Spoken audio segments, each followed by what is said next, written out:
Combustion, मतलब कोई भी प्रोसेस के एंड में हीट प्रोड्यूस होता है तो होगा तभी जाके गिव ऑफ हीट मतलब कंबशन होता है। क्यों? क्योंकि ये सारी जगह पे आप सोच लो एक बार, सारी जगह पे कहीं फ्यूल, तो उसका डेफिनेशन भी द सब्सटेंस ऐसी चीज।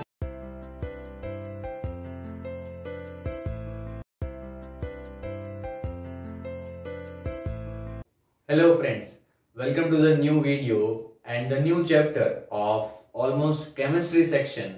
That the chapter's name is combustion and fuel. Okay, तो ये पूरा एकदम डिफरेंट सब्जेक्ट है, ठीक है। जिस टॉपिक पे हम ये चैप्टर पढ़ने वाले हैं, ठीक है, कंबशन एंड फ्यूल।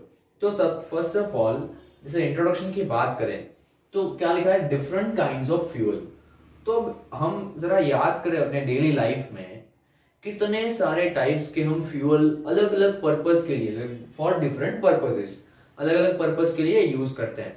जैसे हम याद करें तो मैं लिखता हूं, एक काम करता हूं।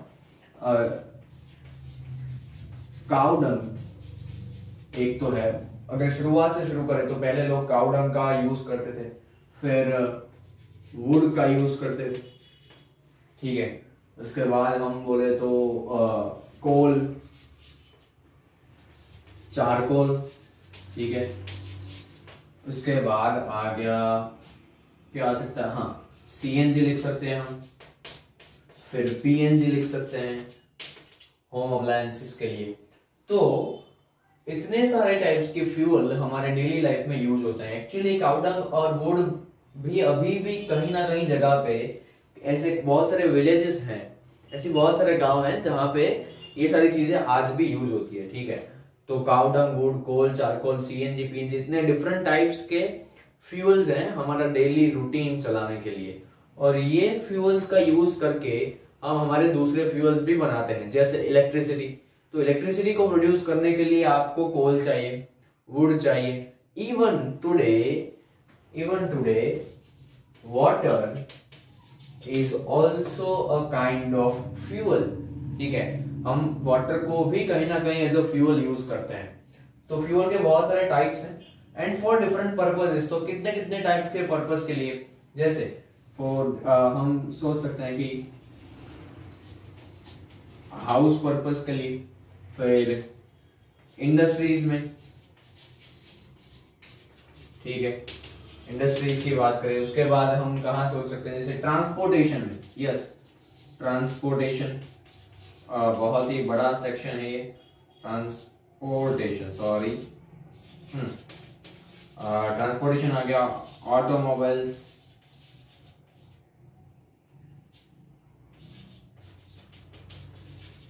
ओके, बहुत सारे सेक्शंस हैं जहां पे इतने सारे अलग अलग टाइप्स के फ्यूल अलग अलग पर्पस के लिए यूज होते हैं। ओके, एक्चुअली में बहुत और एक भी हो गया जो हमारे लिए बहुत इंपॉर्टेंट है, आर एन डी मतलब research and development. Research purpose के लिए साइंटिफिक लैब्स जो होती हैं उस जगह पे भी अलग अलग टाइप के फ्यूल्स एक ही रूम में चाहिए, ठीक है, अलग अलग एक्सपेरिमेंट करने के लिए। तो बहुत सारे टाइप्स के फ्यूल्स का बहुत अलग अलग टाइप्स के हम बोल सकते हैं पर्पस के लिए हम अभी तक यूज करते हैं, ठीक है। तो ये तो हमने फ्यूल्स और उसके पर्पस समझ लिया। अब इसका इस चैप्टर से क्या कनेक्शन है वो समझते हैं। तो सबसे पहले चैप्टर का नाम है combustion and flame. Okay, combustion and flame. तो कंबशन एंड फ्लेम में सबसे पहले कंबशन वर्ड को पकड़ते हैं। So what is combustion exactly? Let's take the definition first. A chemical process in which a substance react with oxygen to give off heat is called combustion. Again मैं बोल रहा हूँ chemical process, एक ऐसा chemical process in which a substance react with oxygen, एक ऐसा chemical process है जिसके अंदर कोई ऐसी चीज जो ऑक्सीजन के साथ रिएक्शन करती है, ऐसी कोई भी चीज जो कि ऑक्सीजन के साथ रिएक्शन करती है, किस लिए? ताकि वो हीट प्रोड्यूस कर सके। मतलब ऑक्सीजन का उस सब्सटेंस का मतलब होता है एनी ऑब्जेक्ट। सब्सटेंस का मतलब क्या होता है? कोई भी चीज। तो कोई भी चीज any substance whenever react with oxygen and give off heat, मतलब ऑक्सीजन के साथ रिएक्ट करते समय या करने के बाद at the end of the result it give off heat, मतलब वो हीट प्रोड्यूस करता है, then this is called combustion. मतलब कोई भी प्रोसेस के एंड में हीट प्रोड्यूस होता है तो आप बोल सकते हो कि ये प्रोसेस में कंबशन हुआ है। क्या हुआ है? कंबशन हुआ है। क्या हुआ है? COMBUSTION, कंबशन हुआ है। मतलब कि कोई भी प्रोसेस, और इसका मतलब ये मेरे को पता चला कि भाई अगर हीट प्रोड्यूस हुआ है, क्या अगर हीट प्रोड्यूस हुआ है तो ऑक्सीजन मस्ट बी देयर, मतलब कि हीट प्रोड्यूस हो रहा है, इसका मतलब मैं ये जान सकता हूं कि कंबशन तो हुआ। बट और एक चीज मेरे को क्या पता चल सकती है अगर उल्टा सोचे तो, कि कंबशन हुआ कब पता चलेगा? जब आपको हीट फील होगी कि हीट प्रोड्यूस हुई है इस प्रोसेस से। तो इसका मतलब ये हुआ कि पक्का कोई ऑब्जेक्ट का ऑक्सीजन के साथ रिएक्शन हुआ होगा। ठीक है, पक्का कोई ऑब्जेक्ट का ऑक्सीजन के साथ रिएक्शन हुआ होगा, तभी जाके गिव ऑफ हीट, मतलब तभी जाके हीट प्रोड्यूस हुई, और तभी जाके पता चला कि there must be combustion happen. Okay, combustion occurs, कहीं ना कहीं कंबशन हुआ है। किसके कारण हुआ है? क्योंकि कोई ऐसा ऑब्जेक्ट था जिसने ऑक्सीजन के साथ रिएक्शन किया। ठीक है, तो चलो इतना समझ लिया कि कंबशन किसे बोलते हैं। दिस इज द डेफिनेशन, आपको ये याद रखना है। एक बार मेरे साथ बोल दो, अ केमिकल प्रोसेस, यस मेरे साथ बोलना है आपको, अ chemical process in which a substance react with the oxygen. A chemical process in which a substance react with oxygen for what?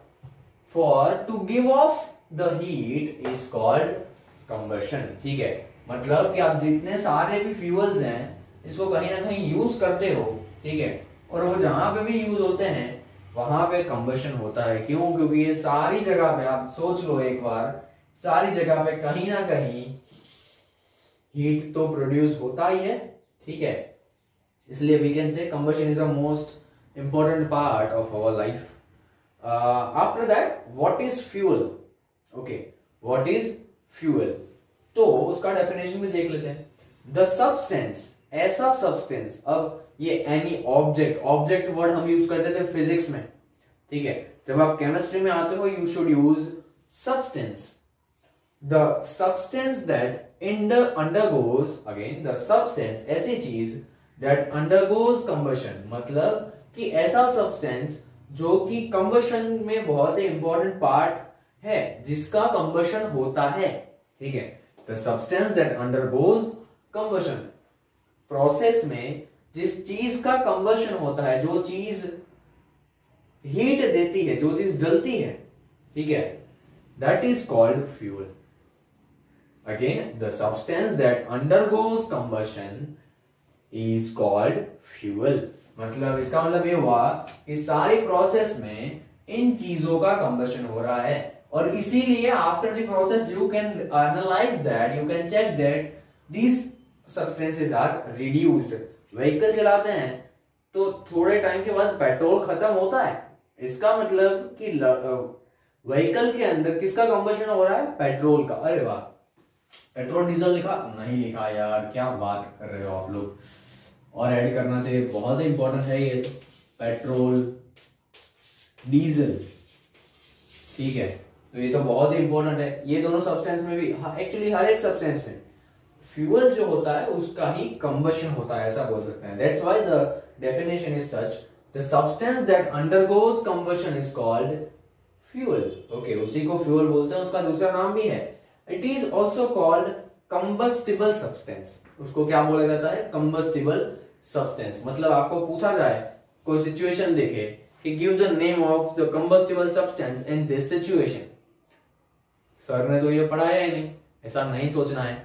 ठीक है, ये याद रखो आप लोग, फ्यूल और combustible substance both are same things. ठीक है, उसके दो अलग अलग नाम है, तो आपको समझ जाना है कि फ्यूल बोला है तो कंबस्टिबल सब्सटेंस मतलब उसी चीज का कंबशन हो रहा है, and if they mention combustible substance it means nothing but fuel. Okay, so I hope आपको ये समझ आ गया होगा कि किस चीज के बारे में पूरा चैप्टर होने वाला है। ठीक है, तो मिलेंगे हम नेक्स्ट वीडियो में और इसी के साथ थोड़ी और इंटरेस्टिंग बातें करेंगे इसी टॉपिक के साथ। Okay, up to that take care of yourself and bye bye. Wait, नहीं बाय नहीं कहना है, कुछ काम भी तो देना है आपको। ओके, काम ये देना है कि आपको डिफरेंट टाइप्स के फ्यूल्स, ओके, डिफरेंट टाइप्स के फ्यूल्स के नाम का लिस्ट बनाना है। ठीक है, वैसे तो सर ने दे दिए हैं, इसके सिवा भी होंगे कहीं ना कहीं। तो डिफरेंट टाइप्स के फ्यूल्स का लिस्ट बनाना है, नंबर 1। दूसरा काम आपको ये करना है कि आपको वो किस जगह पे, मतलब कौन से पर्पस के लिए मैक्सिमम यूज हो सकते हैं, वो आपको बनाना है। ठीक है, उसका लिस्ट। उसके बाद कुछ नया है अब, जो कि मैंने नहीं बताया है, या नहीं बताया इन द सेंस नहीं लिखा है बोर्ड पे, एंड दैट इज व्हाट, आपको एक लिस्ट बनाना है कंबस्टिबल सब्सटेंस का। ओके, कंबस्टिबल सब्सटेंस का एक लिस्ट बनाना है। और दूसरा है आपको बनाना, क्या बनाना नहीं, नॉन कंबस्टिबल सब्सटेंस। ठीक है, कंबस्टिबल सब्सटेंस का एंड नॉन कंबस्टिबल का मतलब क्या, जिसका कंबशन नहीं हो सकता। ठीक है, तो combustible substance and non combustible substance का भी लिस्ट आपको बनाना है, and that is your today's work. ठीक है, तो फटाफट से बना दो और मेरे को सेंड करना है आपको। डिस्क्रिप्शन में बहुत सारे अलग अलग लिंक्स है जहां पे आप मेरे को कनेक्ट कर सकते हो। ठीक है, सो मिलेंगे हम नेक्स्ट वीडियो में। Up to that finally bye bye.